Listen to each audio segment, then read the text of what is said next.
Joining me now on the Daily Ledger Page 5 beat from Nashville, Tennessee, economic analyst, hedge fund manager, and contributor to Forbes and other publications, Thomas Landstreet. Tom, it's nice to see trade with a democracy. We have this big trade deal, or at least a portion of a big trade deal, signed with China.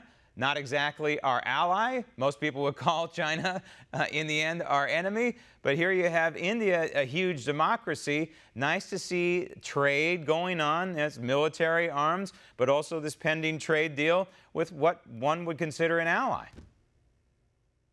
Yeah, who would have expected a Trump rally in India, a country known for yoga and meditation, Gandhi, and peaceful nonviolence?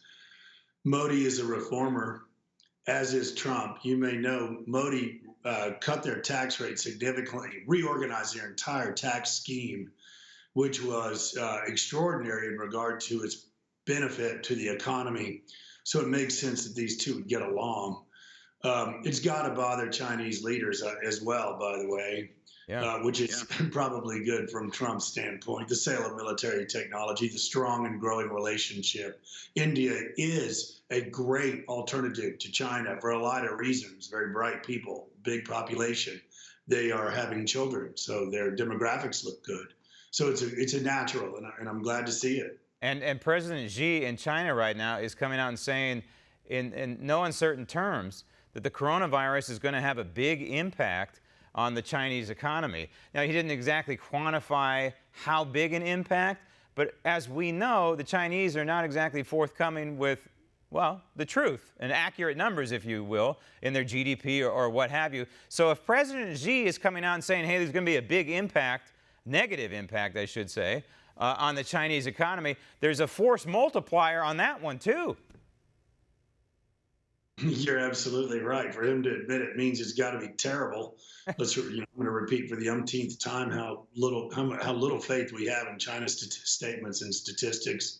We think Corona could be China's Lehman moment, by the way. Really? They have an outrageous amount of debt, much worse than us. Can't even get your finger on it. There were a lot of stories about small companies that can't get line of credit, can't get access to credit. And could be, if this lasts any longer, some significant financial ramifications and perhaps, again, a Lehman moment. China's already in deep recession.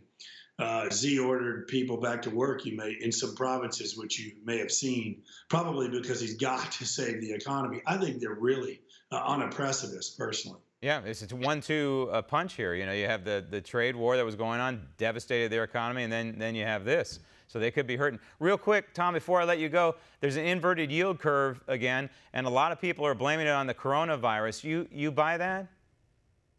It's a variety of things, Graham. I've been predicting a slowdown. Trade is one of Arthur Laffer's 4 grand kingdoms of macroeconomics. It's a very, very important driver of prosperity. The free flow of goods and services across national boundaries is underestimated in its power and its effect on growth. And it's been, curtailed. And now the coronavirus is making much, much worse. We could be, heading to a mild recession. So honestly, it makes all the sense in the world. Another thing we've talked about is look at gold and silver. We've talked about that.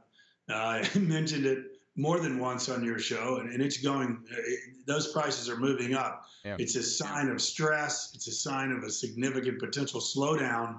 And then we know what the Federal Reserve is going to do, Graham.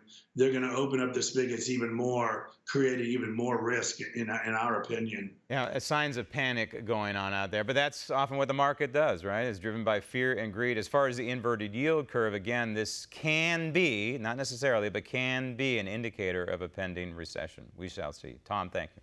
Want to see more videos like this? Click on the link below and subscribe to One America News on YouTube, and call your cable provider and kindly demand that One America News is added to your lineup.